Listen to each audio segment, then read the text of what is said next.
Hello chess friends and welcome to Azar's chess channel and welcome to my Basics in Chess series. So in this series we see opening principles, middle game strategies and the end game strategies. So today we are continuing with this opening principles. Today we are continuing with a very important subject, which is the delaying of castling. So sometimes in some positions it's really allowed not to castle, because you see not castling is a really good option, because when you castle it takes you one move, and of course in the opening we don't want to lose any tempos. We want to have a fast attack, and it's sometimes possible even with your king in the center. So let's remind us, just in case you don't know this opening stages, there are of course this developing of minor pieces of this bishops and knights, then to castle, and then moving the queen from the first rank and connect the rooks.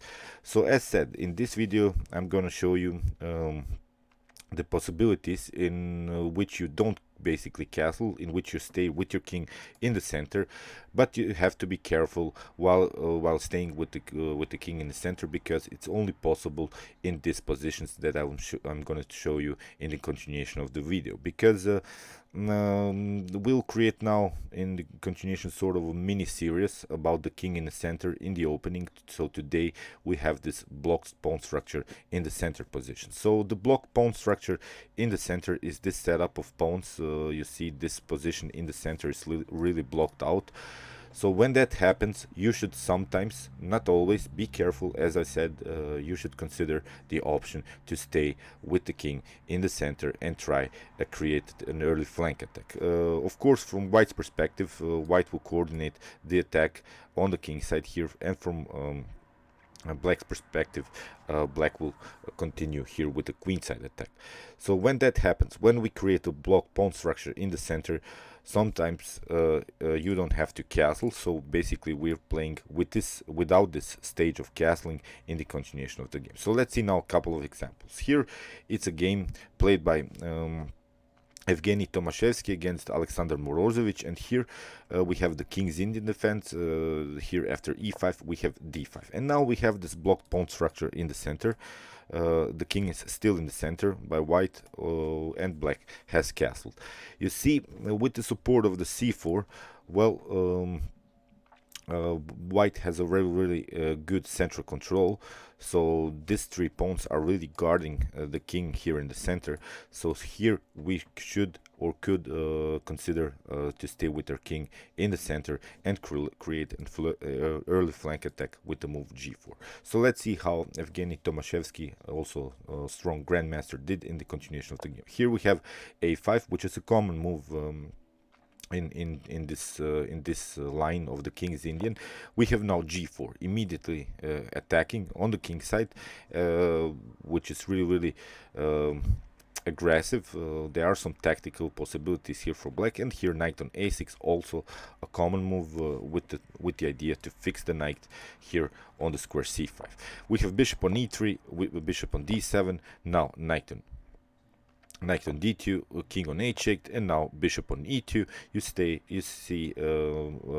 Evgeny Tomashevsky stays with the king in the center because the king isn't endangered, and there are now some possibilities maybe to push the pawn here on g5, or even try h4 and h5 pawn breakthrough. So knight on g8, we have h4, as I mentioned, with the preparation to play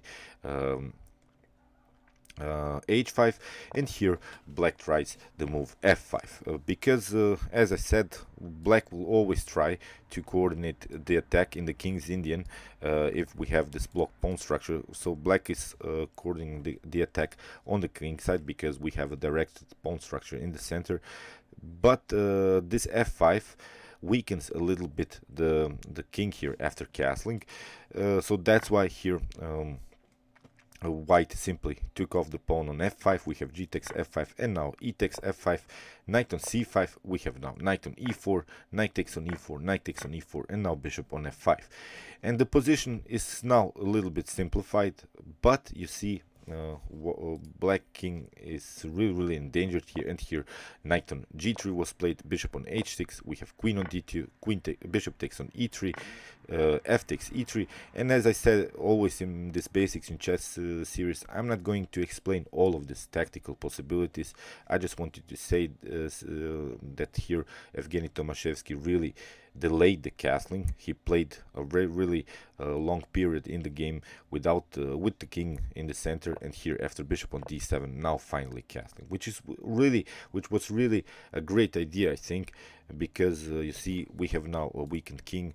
The position of this light square bishop is perfect. We have also very powerful control of this knight, of this squares f5 and h5, and now we have also finally the rook connection, and we can now play on some dangerous attacks. Knight on f6 was played with the idea to get back the knight into the game.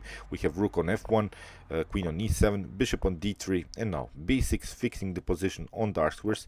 We have bishop on c2, rook on f7, and now knight on f5. You see how dangerous now this knight is. That's why bishop takes on f5, rook takes on f5, rook on f8. Now we have queen on g2, knight on e8, and now rook on h5, e4, trying to block out this light square bishop, which was really dangerous.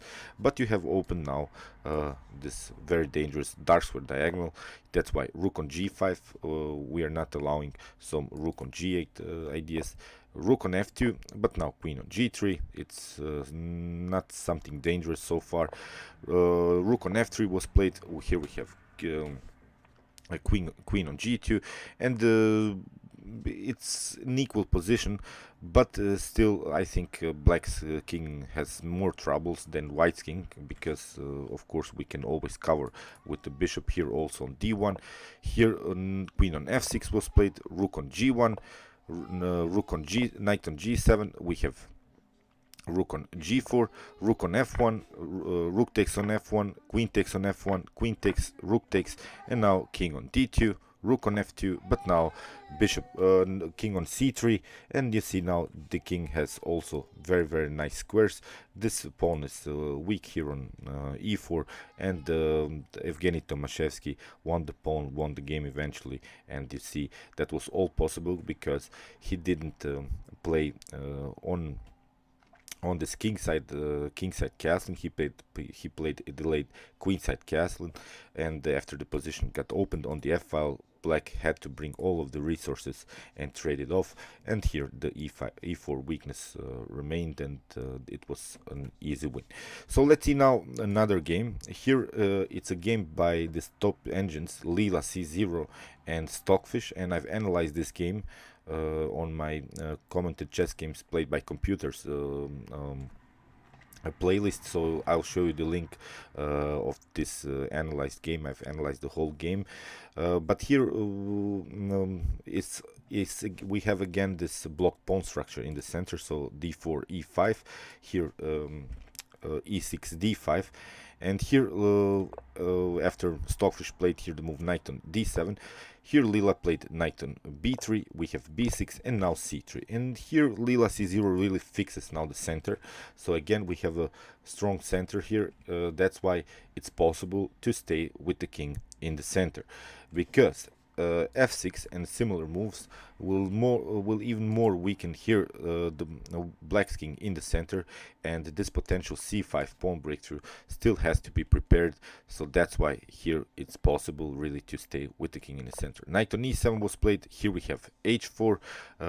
As I said, we are always looking for this direction of this pawn. So you see in this example we have now the direction of this pawns on the king side, so that's why Leela c0 is coordinating the attack immediately on the king side. So now c5, as I said, because here this direction of the pawns are showing here that black will try a possible queenside attack, so that's why this c5 is a natural move. h5, we have h6, now knight on h4, c4, knight on d2, and here b5, queen on g4. Here we have a5, bishop on e2, a4, and now a3, knight on b8, and now f4. And you see, these kings, although they are not, they haven't castled so far, it's really possible to stay with the king in the center, because you need many moves in order to open somehow the center, to get some open files on the E or maybe on D file, just in order to create some attacks. So you see, with this block pawn structure in the center, black and white continued with the king in the center. Knight from b to c6 was played, knight on f1, knight on a5, bishop on e3, knight on b3, and here rook on d1. And I'm not going to show you the whole game. Let's go to the critical moment of the game. Here it was after bishop on h4. The king here by Stockfish moved even to the square a5. So you see Lila c0 stayed with the king in the center till move 26 here even. So it's really a nice strategical element to sometimes stay with the king in the center. Here g5, we have bishop on g3, g takes f4, knight takes on f4, and here white had a really nice attack with the pieces, because here the pawn structure was really blocked out. There are no possible pawn moves, and here Lila c0 won the game because the target was here this weak e6 pawn. As I said, I'm not going to show you the whole game. I'll show you at the end of this video this link, and you can watch the whole game explained.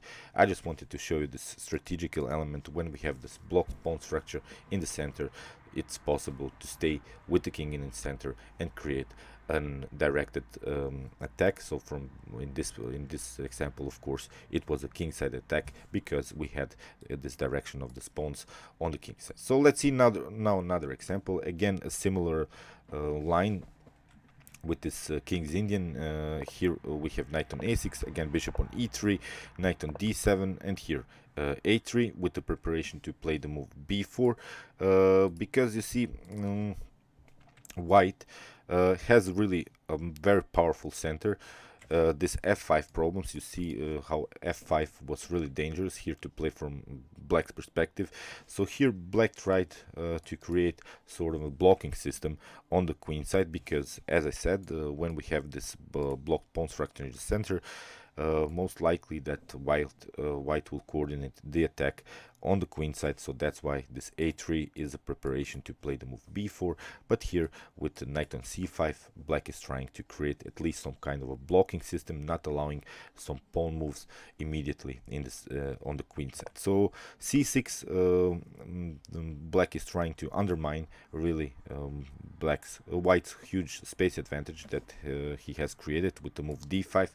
Rook on g1, you see, because of this central pawn structure, white has a really great flexibility in the game.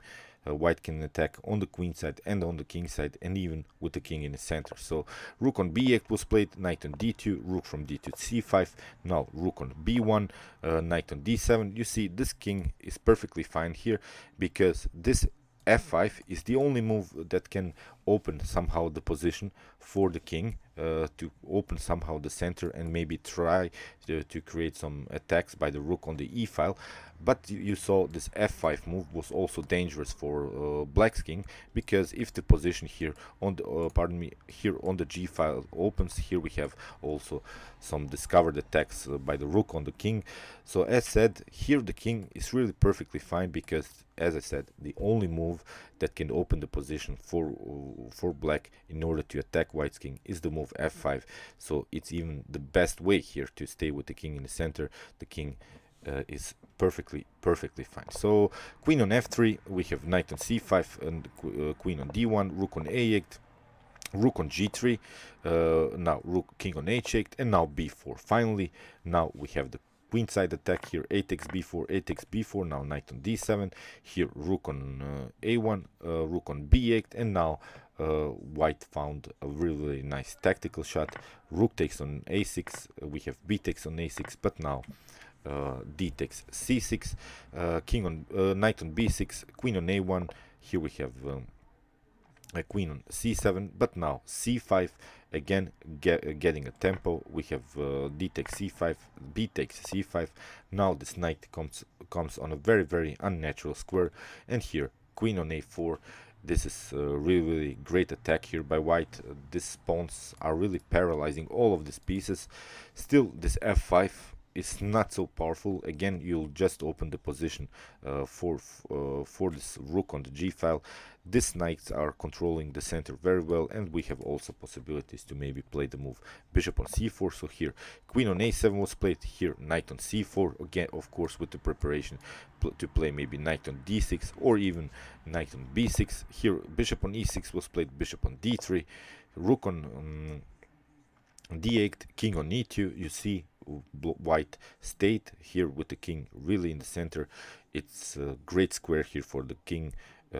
The king is really not vulnerable to any attacks here by black.